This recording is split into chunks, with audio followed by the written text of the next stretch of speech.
Okay, we're back, and hopefully now we have Leigh Fazzina on the phone. Leigh, can you hear me? Yes, I can. Good morning. Howie, good morning. Good morning. Hey, and it's great to hear your voice. And let's hear more about your story. You were visiting family in Connecticut during the summer, and you went on one of our fabulous bicycle trails, and you had an accident, and it was tough communicating through your cellular service, so you decided to send out a tweet. Yes, that's correct. I was visiting family. We were on the Winding Trails mini triathlon on a Tuesday evening. Long story very short, I somehow maneuvered myself off the mountain biking path where everybody was. There were several people around me in the beginning, and I basically came down a hill, hit a root, broke on my bike, flew up over the handlebars, and crashed. So now you're trying to figure out, you're hurt, you're injured, and you're trying to figure out what do I do next?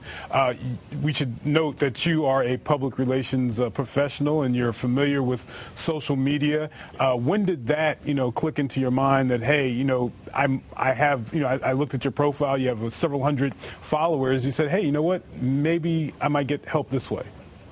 Sure. Well, first of all, when I had the accident, you have to know that I laid there and kind of sat around for about 10 minutes just trying to keep myself calm. I am certified in CPR and first aid, so while I was the patient in this instant, I was also, certified in these things, but shock was starting to set in on me.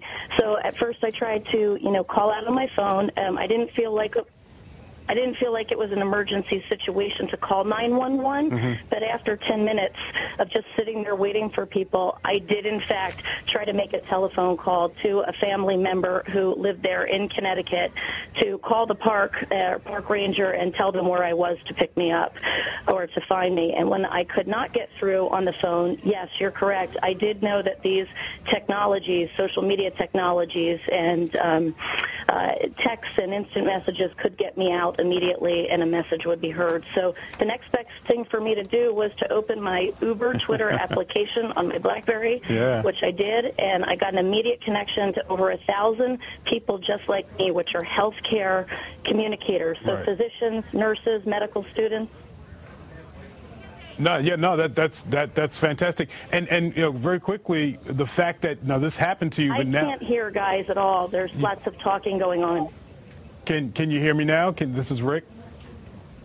My question to you, my final question to you, the fact that you've been recognized. Oh boy, I can't hear anything. There's lots of interference going on. All right. Well, thank you very much, and we're glad that everything worked out for you. And maybe next time we talk, we'll do it through Twitter. Sarah and Logan. All right. Well, we got about 99% of the story. And we're glad she's okay. Yeah, that's the key. I've been wanting to do one of those triathlons over a winding trail, so it's interesting. I guess she got off the path and nobody knew where she was, but she got help. She did, through sending out a tweet. I would have passed away because I can barely send a text.